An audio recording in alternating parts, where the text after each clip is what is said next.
Je m'appelle Fabien, je suis sophrologue, psychopraticien et j'aspire à toujours mieux me connaître. Il me semble que ce chemin passe par la rencontre quand elle est simple, sincère, celle qui permet de se voir différemment à travers l'autre. J'ai donc pris la décision d'inviter les personnes autour de moi, qui sont parfois mes amis sur Facebook, et que je ne connais pas vraiment. Toutes celles et ceux qui, par leur expérience de vie, ont aussi choisi d'y voir plus clair, de changer et de partager cette expérience avec d'autres. Aujourd'hui, j'ai pris un moment pour rencontrer.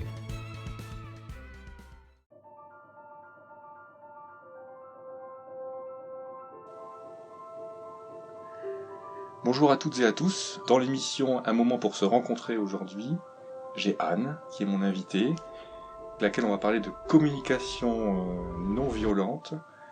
C'est un vaste sujet. Elle va pouvoir nous dire ce que c'est, d'où ça vient, pourquoi ça porte ce nom. Nous parler aussi un petit peu de son expérience, de ce qu'elle fait aujourd'hui, de ce qu'elle propose. Et puis on va rentrer aussi dans le détail de ce qu'implique la communication non violente dans la relation à soi, la relation à l'autre. C'est vraiment très intéressant, enfin moi je trouve ça passionnant parce que la relation, c'est un petit peu essentiel, je dirais même c'est essentiel, pas un petit peu, parce que nous sommes des êtres de relation. Et le fait de s'intéresser à la communication non violente nous conduit à des relations plus authentiques. Voilà. Mais écoute Anne, je te laisse la parole, tu peux te présenter brièvement, et puis immédiatement après je te demanderai de nous préciser ce qu'est la communication non violente et d'où ça vient. Ok, merci Fabien pour l'invitation, bonjour à toutes et à tous. Donc je m'appelle Anne Lefebvre et je suis aujourd'hui coach et psychopraticienne. Donc, ce qui veut dire que j'accompagne des personnes dans leur cheminement personnel. Je suis aussi donc formatrice en communication non violente ou communication consciente, selon comme on veut l'appeler. Et puis j'interviens en faisant de la médiation aussi. Et voilà, je crois que c'est plutôt pas mal. Ouais, je facilite aussi des groupes et l'émergence de l'intelligence collective. Voilà. D'accord, donc tu interviens aussi dans les entreprises, et puis dans le domaine familial, privé. Alors, j'interviens beaucoup dans le domaine familial et privé, que ce soit pour les accompagnements individuels et puis la médiation. Et pour ce qui est la facilitation et un petit peu pour la communication dans les entreprises et aussi des associations. D'accord. Voilà. D'accord. Des associations ou des collectifs, en tout cas des gens qui sont organisés en collectif. Ouais. D'accord. Partout, il y a besoin de mettre un peu de liant dans la communication entre les différentes parties, les différents partis qui sont concernés. C'est ça, oui. Moi, mon expérience dans l'entreprise, puisque j'ai un passé en entreprise aussi avant, c'est que tout ce qui est de l'ordre technique, les problèmes techniques, on trouve toujours des solutions, on arrive toujours à les résoudre. Et les endroits où il y a le plus de frottement, de friction, c'est l'endroit de la relation, en fait. Oui, tout à fait, oui. Je comprends tout à fait, je viens aussi du monde de l'entreprise, je vais pas te dire le contraire. Alors, la communication non violente, qu'est-ce que c'est que cette approche ? Si tu peux m'en parler un petit peu son origine, d'où ça vient, et qu'est-ce que ça englobe en fait ? Donc la communication non violente, c'est un nom qui a été trouvé pour représenter en fait un processus, on va dire, mis au point par Marshall Rosenberg, qui est un psychologue clinicien américain, élève de Carl Rogers. D'accord. Qui s'est beaucoup intéressé à la relation, à la psychologie de l'être humain et qui a été confronté dans sa vie à pas mal de violences, notamment parce qu'il a grandi à Détroit et qu'il a souffert du racisme en fait, puisqu'il était juif. Donc il est décédé il y a quelques années, c'est pour ça que je parle de lui au passé. Et en fait, il s'est beaucoup questionné de comment des adolescents, enfin ses copains, qui pouvaient avoir de la violence envers lui. Enfin, il s'est fait tabasser, clairement, juste parce qu'il était juif. D'accord. Alors que d'autres personnes qui avaient vraiment vécu des choses difficiles, et notamment je crois que c'est une de ses tantes, ou je suis plus très sûre là, mais donc qui était une de ses aînées, plus âgée que lui, et qui avait vécu la guerre en Europe, la Seconde Guerre mondiale, et les événements liés à la Shoah. Arriver à la fin de sa vie à pouvoir être complètement compatissante en fait avec d'autres individus malgré ce qu'elle avait vécu en fait. D'accord. Et ça c'est quelque chose qu'il a toujours questionné. Ah, qu'il a interpellé, ouais. Ouais. Et à essayer de comprendre comment c'était possible en fait. Soumis à de la violence, on n'est pas cet élan de rendre de la violence, ou alors, même sans y avoir été soumis, qu'on puisse avoir des comportements jusqu'à frapper quelqu'un, quoi. Donc voilà, schématiquement, c'est un peu ce qui a mené sa recherche. Et il est arrivé à mettre au point donc alors c'est un processus, mais pour moi c'est bien au-delà d'un outil ou d'une méthode. C'est vraiment un art de vivre en fait. Oui, d'accord, je comprends. Qui va au-delà c'est pas juste un outil de communication. Et donc toi, Anne, au travers de ce que tu nous décris de Rosenberg, qu'est-ce qui t'a amené finalement à t'intéresser à cette approche?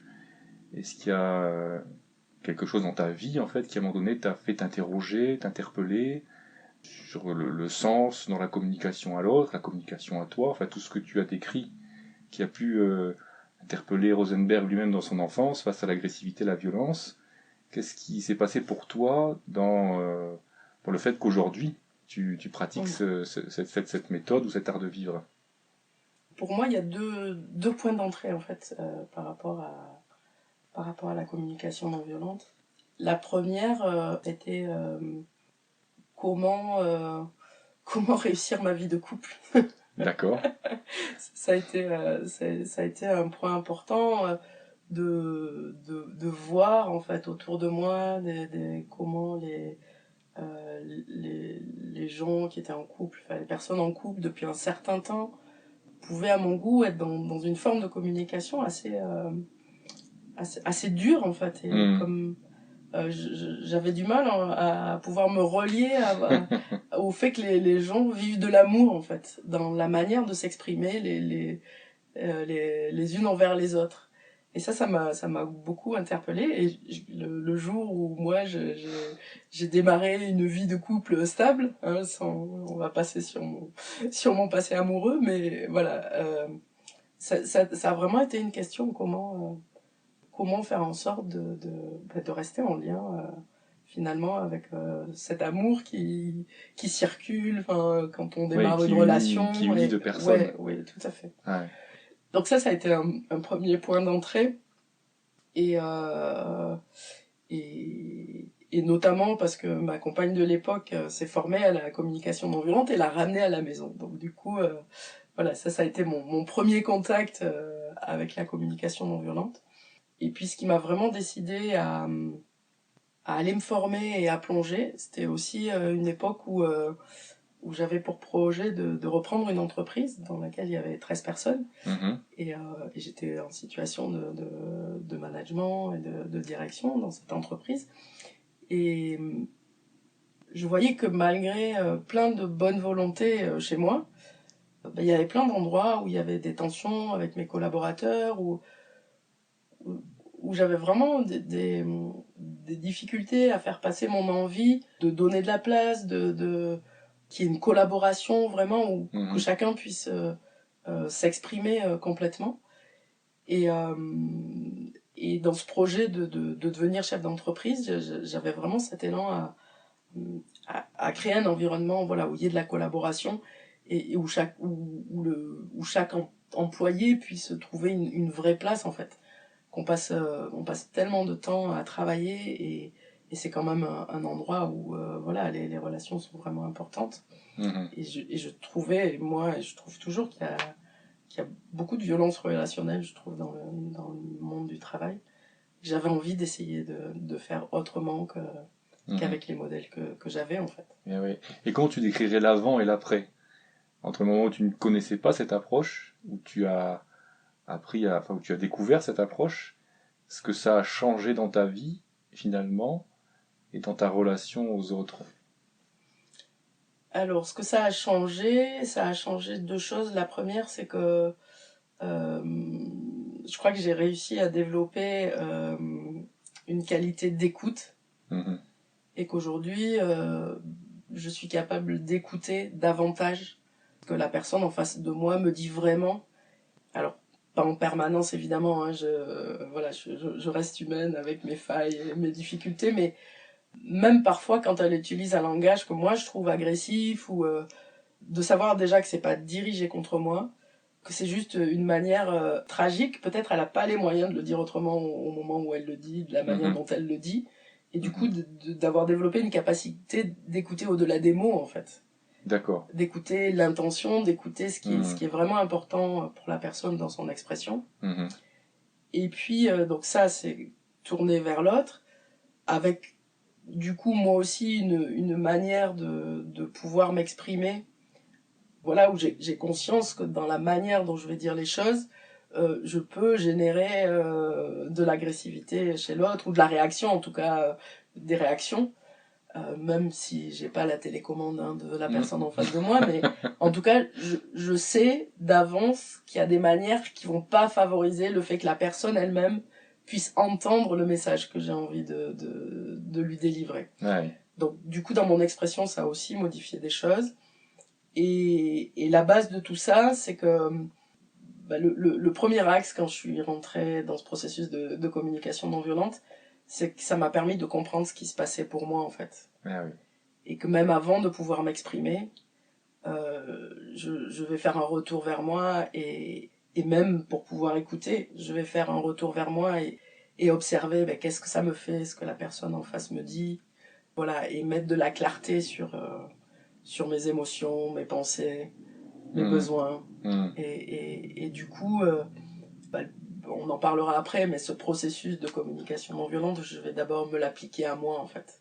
Oui, parce que là, tu nous dis tout ça, effectivement, ça nous donne un peu l'eau à la bouche. Voilà, j'ai fait un peu de teasing pour vous donner envie d'en savoir un peu plus.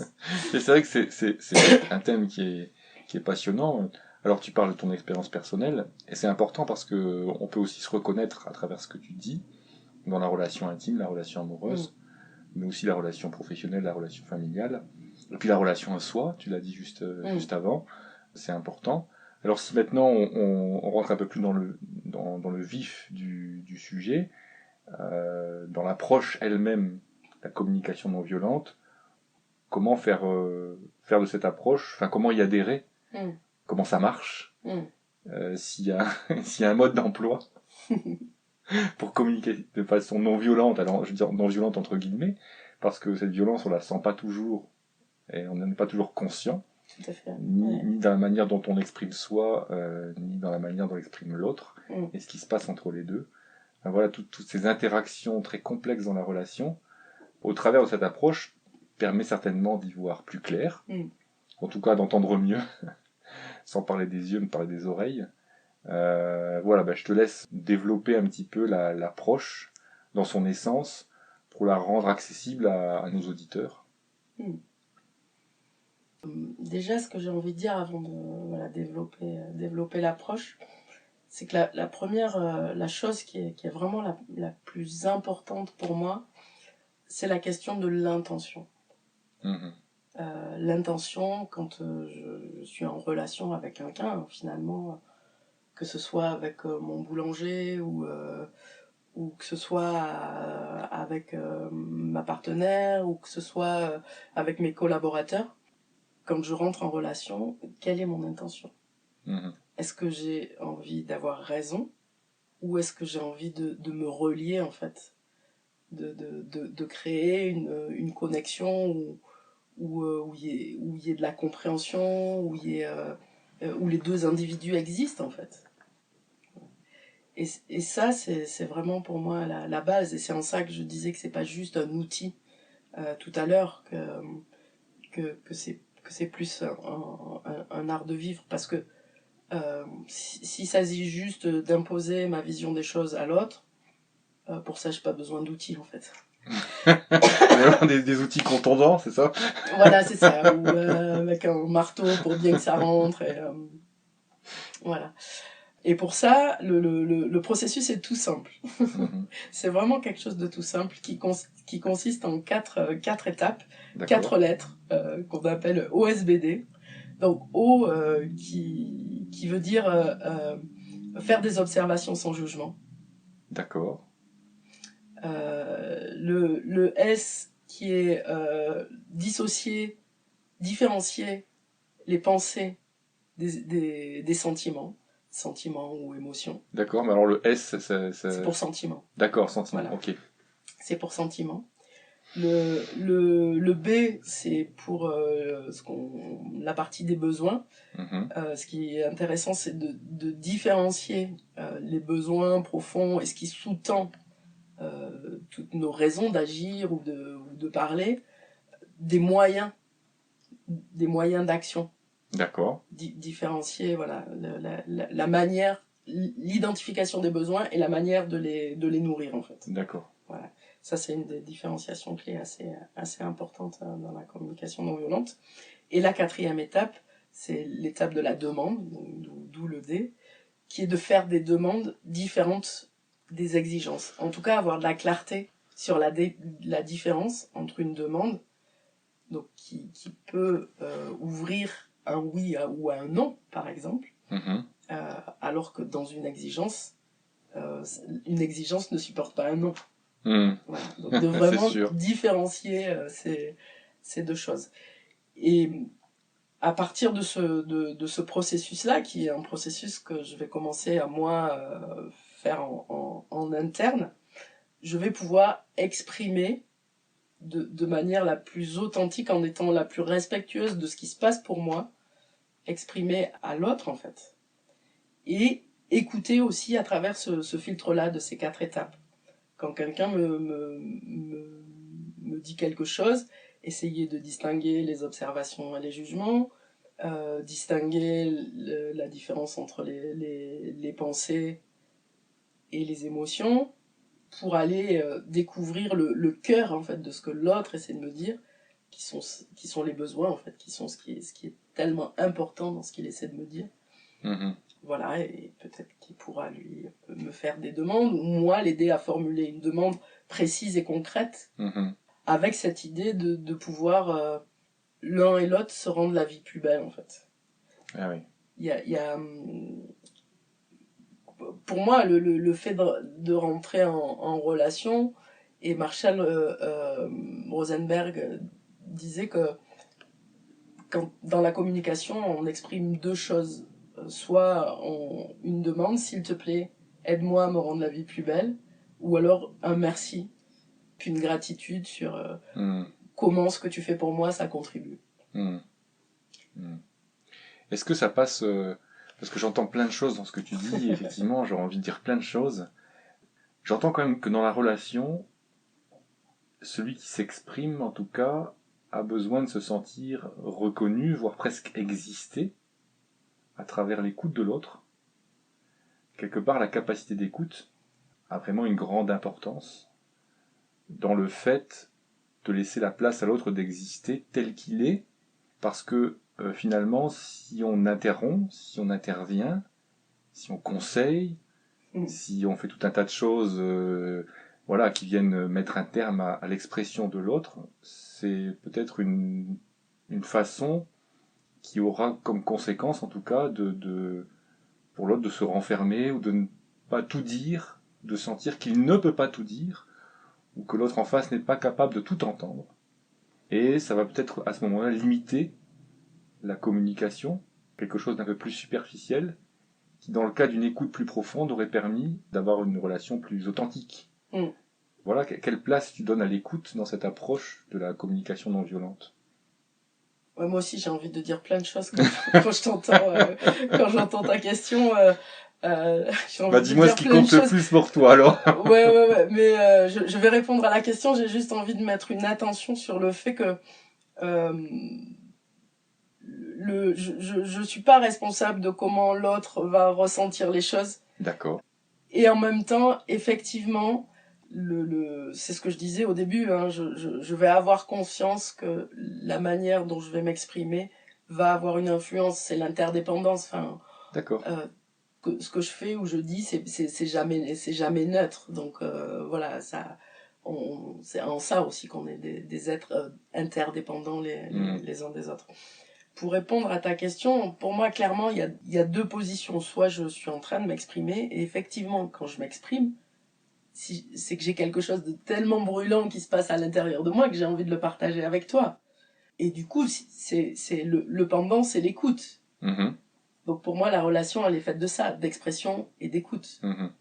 Peut-être que dans nos sociétés, l'expression est beaucoup plus valorisée, la qualité d'expression est beaucoup plus valorisée que la qualité de l'écoute. Ça m'a amené à ça aussi, ta question. Et oui, c'est pour moi une dimension hyper importante dans la relation que d'être capable d'écouter sans juger en fait. Alors sans juger, ça veut pas dire que jamais je vais avoir de jugements qui vont me venir à l'esprit ou qui vont me traverser. Mais ça va plutôt vouloir dire prendre conscience que là, je suis en train d'être impacté par ce que l'autre est en train de me dire, que ça va me faire réagir. Et ce qui va me permettre de me rendre compte que je suis impacté, eh ben, ça va être les émotions que ça génère en moi. Est-ce que ça me fait plaisir? Est-ce que ça me met en colère? Est-ce que tout d'un coup j'ai envie de justement passer en expression? Donc voilà, ça c'est la partie où je vais être attentive à ce qui se passe en moi. Et du coup, écouter sans juger, ça va être essayer d'être au plus proche. Si on est dans une conversation tous les deux, Fabien, ça va être au plus proche de ton expérience en fait. De comment toi tu vis les choses à travers ce que tu m'exprimes. Et d'essayer de me relier à ton expérience des choses sans vouloir y appliquer ma propre expérience. Et peut-être qu'après on aura ce partage-là et tu me demanderas et toi, comment tu vis les choses.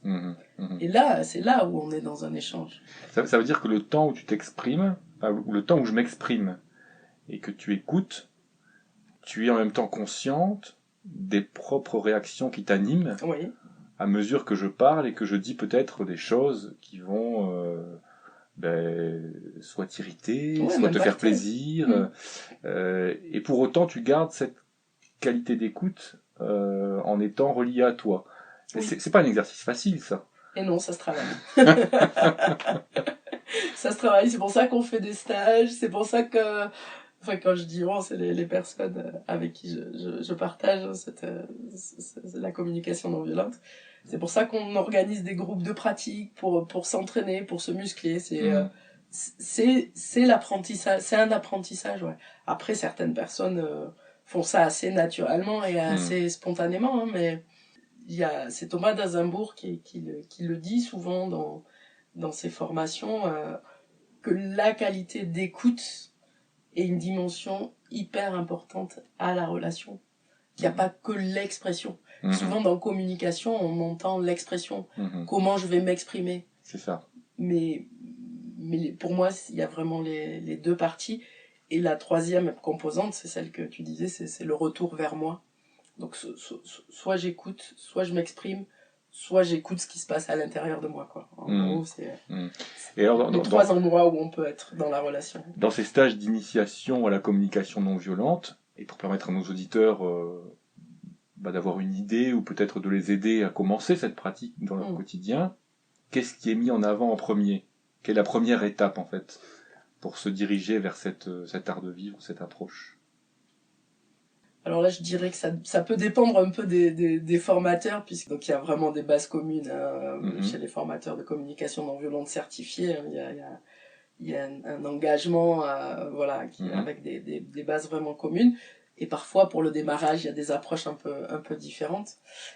Et moi, je sais que les formateurs qui m'ont beaucoup inspiré, qui sont Yoram Mosenzon et Oriane Boyer, il y a la première approche, c'est de parler de qu'est-ce qui génère en fait la violence et d'identifier tous les freins à une communication authentique et alors apaisée, je sais pas si c'est un mot juste, mais en tout cas qui permet de se relier l'un à l'autre, quoi. D'accord, et quand tu parles de violence, c'est la violence qu'on ressent C'est la violence. soi-même, en fait, c'est ça? Alors ça va être la violence qu'on juge recevoir des autres, Mhm, mais c'est aussi toutes les violences qu'on se fait à soi-même. Parce que le premier pourfendeur de violence, pour moi, c'est moi envers moi, en fait. mhm, Et voilà, c'est tous les jugements, tous les petits mots aimables que je peux avoir à mon endroit, comme je suis nulle, je suis pas assez compétente. mhm. Ouais, ce que moi j'appelle le déni de soi, en fait. Ouais, Ouais, ouais, ouais. ces phrases assassines. Voilà, mais déjà, si pour les auditeurs, s'ils veulent faire cet exercice d'essayer de se relier à tous ces petits mots, tous ces petits jugements, tout le regard critique. Vous savez, le Ouais. petit diable là, qui est sans arrêt en train de critiquer là sur l'épaule. Tous les regards critiques déjà que je peux avoir envers moi. Mhm, mhm. Donc ça, pour moi, c'est déjà une forme de violence en fait. Ouais, ouais, une forme de maltraitance, quelque part. Une forme de maltraitance. Donc il y a vraiment voilà, les jugements moraux, les jugements de valeur Mhm, qui véhiculent l'idée qu'il y a quelqu'un qui sait, qui connaît la vérité et qui sait ce qui est bien et ce qui est mal. mhm, mhm. On pourrait le dire de manière humoristique, tous les endroits où je me prends pour Dieu en fait. C'est ça. Tu vois, où moi je sais Je où sais est que le j'ai bien. raison. C'est ça. Voilà, je sais où est le bien, je sais où est le mal, je sais qui a tort, je sais qui a raison. Ouais, ce que tu es en train de me dire, c'est que tous ces jugements de valeur créent une forme de rigidité De dans la capacité séparation. d'écoute Mm. et qui sont autant de blocages ou de freins face à quelqu'un qui exprime quelque chose de contradictoire à ces jugements de valeur. Là, il va y avoir un blocage intérieur et on va arrêter d'écouter parce que là, la réaction va nous submerger quelque part. C'est ça. Donc, dans cet apprentissage de la communication non violente, est-ce qu'il y a une phase où tu apprends aux personnes à mieux se relier à elles-mêmes dans ce qui vit en eux, en fait, dans ce qui vit en elles plutôt? Tout à fait. Parce que cette manière de juger, enfin, bon, moi je suis née avec, je suis dans un environnement qui juge en permanence. Donc ça fait complètement partie de moi. Donc je peux pas m'empêcher en fait. Mhm, Je peux pas m'empêcher de juger. mhm, Ma première réaction ce soit un jugement. mhm, Par contre, ce qu'on apprend, c'est à aller décoder ce que ça veut dire en fait quand je juge. mhm, Et c'est là où intervient le processus que j'ai décrit au démarrage, au SBD. Et du coup, on apprend à accueillir ces jugements. Ça veut mhm. dire à faire l'exercice de les repérer. De dire, mais là, quand Fabien me dit qu'il aime pas ma coupe de cheveux, je vais laisser venir, non mais pour qui il se prend, Ouais. d'où il juge ma coupe de cheveux, mais moi je l'aime bien ma coupe de cheveux, non mais ça va, ouais. Tu vois, toutes les pensées que ça peut générer en fait, Ouais. la remarque qui Mhm. m'est faite. Je vais laisser libre cours À ses pensées. à ces pensées-là, parce que ce que j'apprends en communication non violente, c'est que derrière ça, il y a un message, il y a un message, il y a quelque chose qui est précieux pour moi. Et tu l'as entendu dans ma manière de faire ce mini jeu de rôle là. Il y avait de la réaction, il peut y avoir de la colère envers toi, envers. Ouais. Enfin, je te donne un exemple, hein, Oui, oui, il n'y désolé. a pas de T'as souci. pas fait de remarques sur mes cheveux. Non, c'est pas grave. Et mais je vais avoir du ressentiment en fait, tu vois, quelque C'est chose ça. qui est un peu avec de l'agressivité derrière. Donc du coup, je dis ah tiens, mais cette émotion là que j'ai ressentie, qu'est-ce qu'elle dit de précieux? Qu'est-ce qu'il y a derrière ça? Et là, si je m'arrête 5 minutes, ça fait, ben ouais, ben, en fait, ouais, quand Fabien il me dit ça, ouais, je suis contrariée, je suis vexée, ben, parce que ben, moi j'aime bien ma coupe de cheveux, et en fait, quand j'entends sa remarque, ben, j'ai l'impression, moi ça va venir me toucher, où je suis pas aimée, où mes choix, où mes goûts, c'est pas des goûts sympas, et ça vient vraiment toucher là, moi, à mon besoin d'appartenance en fait, d'être apprécié Mhm, et d'appartenir en fait. mhm. Et le fait de prendre conscience de ça, Et le fait de prendre conscience de ça, bah du coup moi ça va faire descendre la pression à l'intérieur de moi là. Et même si on est dans un petit jeu de rôle, je vois que là, de faire le process, tu vois, sur cet exemple-là, ah ouais, dire, ah ouais, en fait, c'est si important pour moi, mon apparence, c'est si important pour moi, parce que derrière, ça parle de mon envie d'être appréciée et d'être incluse, en fait, de faire partie, d'être dans une relation, en fait. D'être reconnu dans la relation. D'être reconnu dans la relation, ouais. Et du coup, ça me laisse de la place pour venir vers toi, essayer de comprendre pourquoi tu me dis que ma coupe, elle te plaît pas, en fait. C'est-à-dire de prendre un peu ma remarque de façon plus factuelle, parce que tu as reconnu effectivement en toi cette réaction, C'est ça. tu lui redonnes la place, qu'elle a, et du coup ça te rend de nouveau disponible vers l'autre, donc vers moi, pour entendre ce qu'il y a derrière cette remarque. C'est ça. Et du coup ça ne met pas un terme à la communication, qui effectivement des fois peut s'arrêter brutalement, quand l'agressivité se manifeste de façon réactive, parce qu'il y a rien qui l'empêche de surgir de cette façon habituelle qu'on connaît que trop bien dans les relations de proximité. Si on reste sur ce petit exemple qui est léger, j'en conviens, mais je pourrais tout à fait repartir en me disant mais c'est juste un imbécile, tu vois.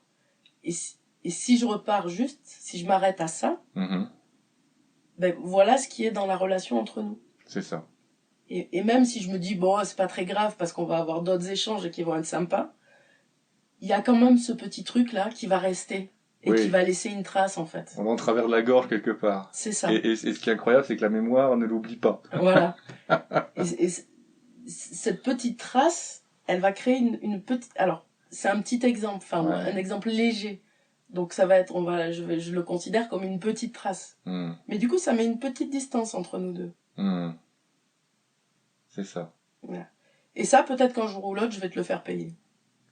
C'est rigolo que tu dis ça, parce que pour avoir côtoyé de nombreuses personnes qui ont l'occasion de parler de leur propre famille ou du contexte familial dans lequel elles ont vécu, on se rend compte que finalement, dans les relations familiales, il y a plein de ces petits événements-là, qui sont des petits accrochages, qui sont mis sous silence, on n'en parle pas, c'est des non-dits, mais personne n'oublie quoi que ce soit. C'est ça. Et parlera à volonté de ce qui a pu se passer quand l'autre n'est pas là, pour rappeler toute l'agressivité dont il a été l'objet, sous forme de victime un peu.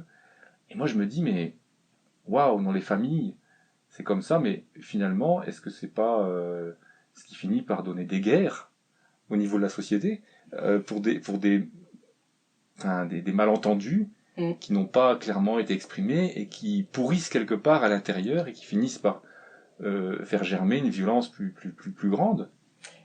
Pour moi, c'est clairement, et c'est cette vision-là que m'a apporté aussi la communication non violente, que c'est comme tu dis, tous ces petits non-dits, ce qu'on pourrait qualifier de malentendus, et j'aime bien l'expression malentendu. C'est ça, ouais. On n'a pas entendu ce qu'il y avait derrière. Ça s'inscrit sur l'ardoise, en fait. C'est ça. Tu vois? Oui, je vois très bien. C'est la pointe qu'on va avoir à régler à la fin, en fait. C'est ça. Et oui, à des échelles plus grandes, pour moi, c'est exactement le phénomène qui peut conduire aux guerres, en fait. Ouais, c'est le ferment de la violence, quelque part. Si on s'occupe pas de ça. C'est ça. Et ça m'arrive aussi de constater que dans des groupes, quand on parle les uns avec les autres, on arrive toujours à parler de quelqu'un qui n'est pas là. Alors en bien ou en mal, alors souvent en mal. Hein. Et si la personne est là, on n'aura pas du tout le même discours. Qu'est-ce qui fait qu'il est toujours plus facile de parler de quelqu'un quand il n'est pas là, et de pas avoir cette audace ou cette franchise, finalement, de lui dire directement, donc cette communication indirecte, comme pour trouver un appui à l'extérieur, dans le cercle de ses amis, qui vont venir nous conforter dans l'idée qu'on a d'une personne à propos d'un jugement qu'on a à propos de cette personne.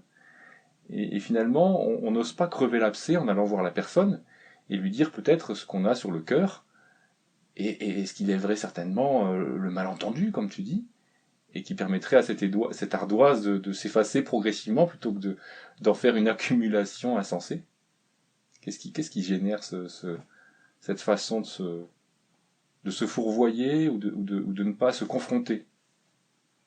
Bah, là, je peux pas répondre pour tout le monde, mais moi, mon expérience par rapport à ça, quand j'ai du mal à aller vers quelqu'un pour lui dire ou que j'ai été contrariée, vexée, touchée, enfin atteinte parce qu'elle a dit ou fait, il y a plusieurs raisons. La première, c'est que justement, je suis aux prises avec mon émotion et que ce qui va sortir je peux me sentir démunie à le dire de manière claire et authentique et par rapport à ce qui est vraiment important pour moi et par rapport à mes besoins.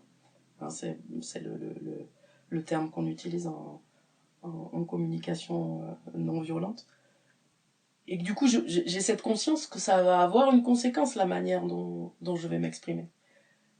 Et c'est ça qui a changé aussi avec la communication non violente, c'est que aujourd'hui, je peux avoir conscience que si ça sort avec agressivité ou intensité, c'est quelque chose de tragique en fait.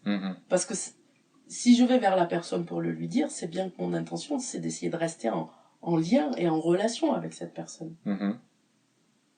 Mais si je lui dis sous une forme qu'elle ne peut recevoir que comme quelque chose d'agressif, alors je peux qualifier mon intervention de tragique, parce qu'elle dessert tout ce que j'essaie de faire, en fait.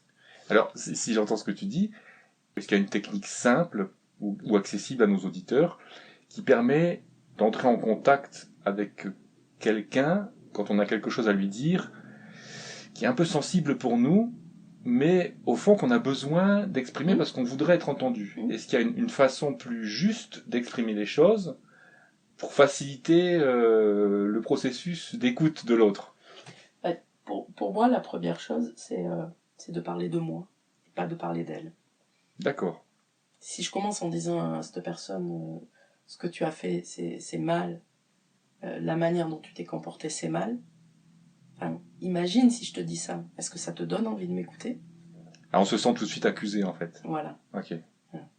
Par contre, si je viens vers toi en te disant, bah tu vois Fabien, quand tu m'as dit ça, ouais, ça m'a touché. Enfin, ouais, c'était difficile en fait d'entendre tes mots parce que, ben, moi, dans mon intention, c'était pas du tout ça. Enfin, j'ai l'impression que t'as pas compris ce qui se passait pour moi et moi, j'aimerais qu'on puisse en discuter à cœur ouvert, quoi. Tu vois, je vais parler de moi, je vais pas parler de toi. Eh oui, tu vas parler de ce que ça t'a fait, de ce que tu ressens. Voilà. Et pas tout de suite venir accuser l'autre de ça. quelque chose dont tu n'es même pas sûr. Exactement. Comme si tu as été piqué. Ouais. Et tu fais preuve de la même agressivité quelque part en ça. mode réactif. Oui, on est en mode ping-pong, réaction, contre-réaction, surréaction, hyper-réaction. Enfin, voilà, on peut jouer avec les mots de la réaction. Alors que là, en fait, je vais me servir de ce fameux processus en commençant par énoncer la situation factuellement. Quand il s'est passé ce qui s'est passé, moi, ce que j'ai ressenti, c'est ça. Parce que derrière, mon besoin, c'est ça. Et ce que j'aimerais, est-ce qu'on peut en reparler à cœur ouvert? Est-ce que tu veux me dire, pour toi, qu'est-ce qui s'est passé? Enfin, je vais pouvoir faire une demande. Alors il peut y avoir, ça peut être une demande de connexion, ce qu'on appelle une demande de connexion, de rentrer en lien et de s'écouter, de se créer un espace où on va se poser, on va pouvoir se dire les choses. Ou alors ça peut être une demande, on peut faire des demandes d'action et dire clairement qu'est-ce qui contribuerait pour moi. En fait, c'est une façon de te mêler de tes affaires. Oui. Je me mêle de mes affaires, je ne présuppose pas les intentions de l'autre quand il s'est exprimé à moi, même si ça m'a agressé. En fait, je regarde pourquoi je suis agressé par les propos de l'autre, et en ça, je me mêle de mes affaires. Et la manière dont je m'exprime à l'autre en parlant de ce que je ressens, je continue de me mêler de mes affaires, et je vais aller l'interroger plus précisément sur ce qu'ont été ses intentions, peut-être, pour essayer de mieux comprendre. Voilà. Il y a quelque chose... Enfin, je comprends un peu comme ça ce que tu dis. Ouais. Oui, ça serait ce qu'on appelle l'étape de la demande. Moi, je comprends pas, en fait, ce qui t'a fait réagir de cette manière-là. Et j'aimerais en savoir plus. Mais c'est vraiment, quand tu dis me mêler de mes affaires, oui, c'est exprimer ce qui me concerne à moi et pas avoir de présupposés sur qui est l'autre. Est-ce que c'est une bonne personne ou une mauvaise personne? Ouais. Et pas d'essayer de savoir qui a tort et qui a raison. Et ça, c'est pas facile, hein. Et non, on n'est pas habitué, on n'apprend pas Parce ça. qu'on a envie d'avoir raison quelque part. Ça nous fait plaisir d'avoir raison. Non? Je sais pas, ça dépend. Moi, je suis provocateur quand je dis ça. Oui, à certains moments, ça peut être gratifiant d'être le maître du monde et d'avoir toutes les cartes majeures. Et... Oui, ça peut être gratifiant. Mais qu'est-ce que ça rend seul? Ouais, c'est sûr, c'est sûr. Y a un sujet qui me paraît important d'aborder, même si on va pas s'étendre éternellement, mais tu as souvent parlé de besoins. Comment est-ce qu'on fait pour entrer au contact de ces besoins? Parce que finalement, c'est ce qu'on exprime au fond. Et j'ai souvent entendu que la colère pouvait naître du fait de ne pas répondre à ses propres besoins. Qu'est-ce que les besoins? Comment identifier nos besoins? Comment entrer en contact avec nos besoins? Alors, on qualifie les besoins en communication non violente comme ce qui génère la vie en nous, en fait. Tout ce qui fait qu'on a cet élan de vie. Et on distingue vraiment, c'est une distinction très très importante, les besoins des moyens de les nourrir. Les moyens de les nourrir, c'est des actions très concrètes. C'est par exemple pour nourrir mon besoin de détente, par exemple. Donc qui est quelque chose, la détente, c'est quelque chose qui est abstrait, hein, c'est pas palpable, on peut pas, il n'y a pas de forme. C'est quelque chose d'universel. Je sais pas si toi tu connais des êtres qui ont zéro besoin de détente. Moi j'en connais pas. Quelles que soient les cultures, quel que soit, tu vois, l'endroit du monde, enfin, c'est vraiment quelque chose d'universel. Le moyen, ça va être peut-être de se détendre. Pour moi, ça va être de prendre un bouquin, de m'installer sur un canapé et de prendre un bouquin. Et là, je vais me détendre. D'accord.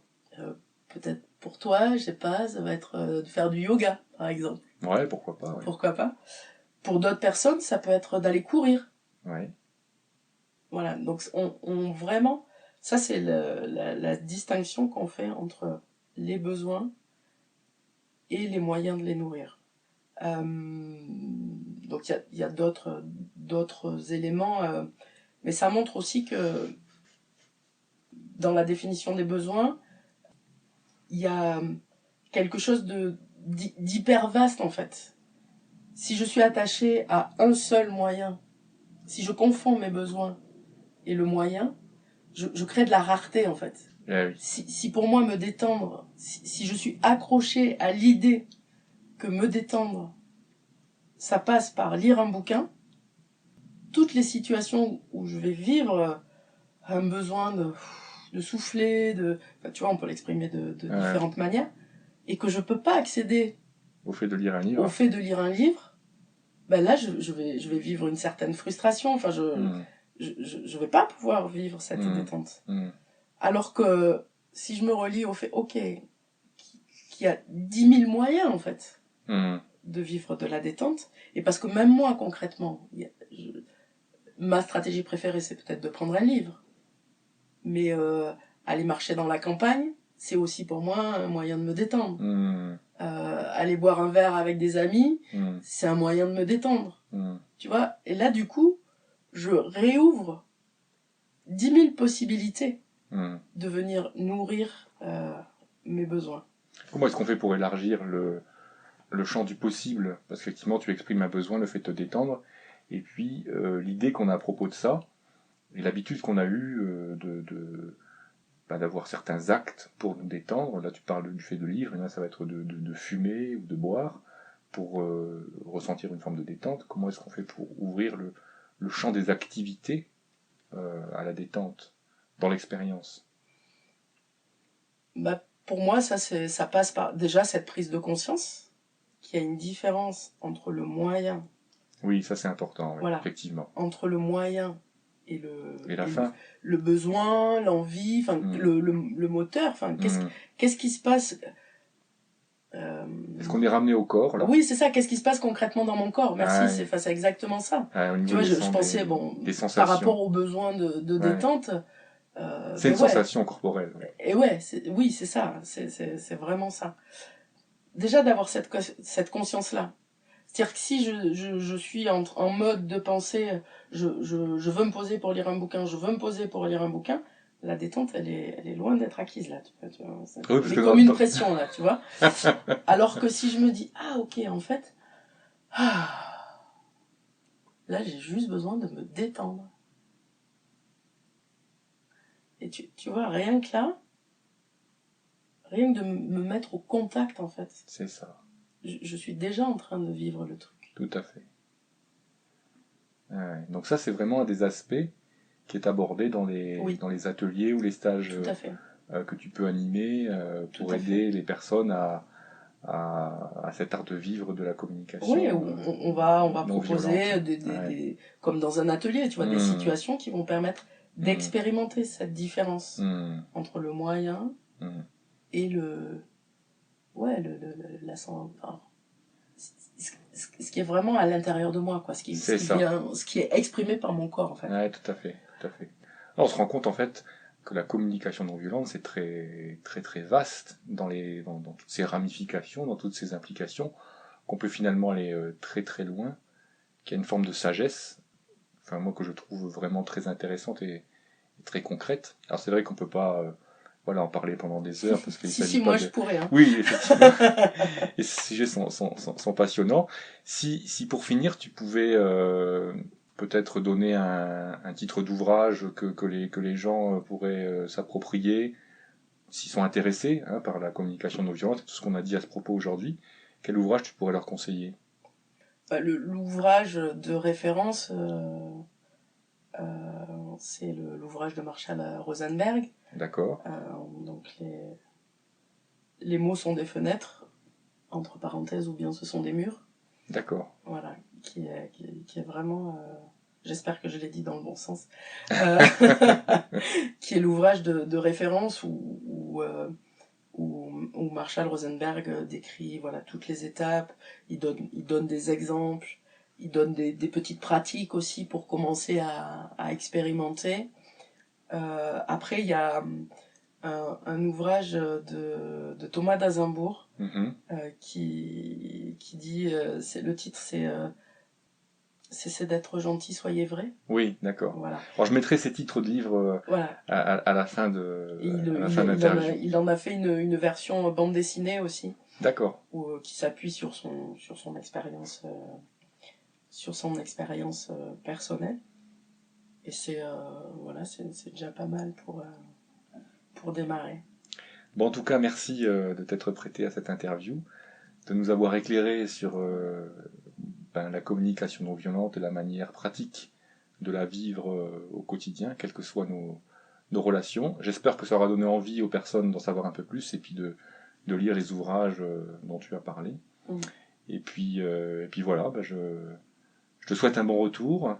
Merci beaucoup, merci pour ta proposition. Et voilà, j'ai vraiment juste envie de dire que là c'est un tout petit bout que j'ai essayé de formuler, et qu'il y a aussi il y a aussi vraiment des ressources disponibles sur internet si on cherche sur la communication non violente. Ok. Et je te remercie, Anne.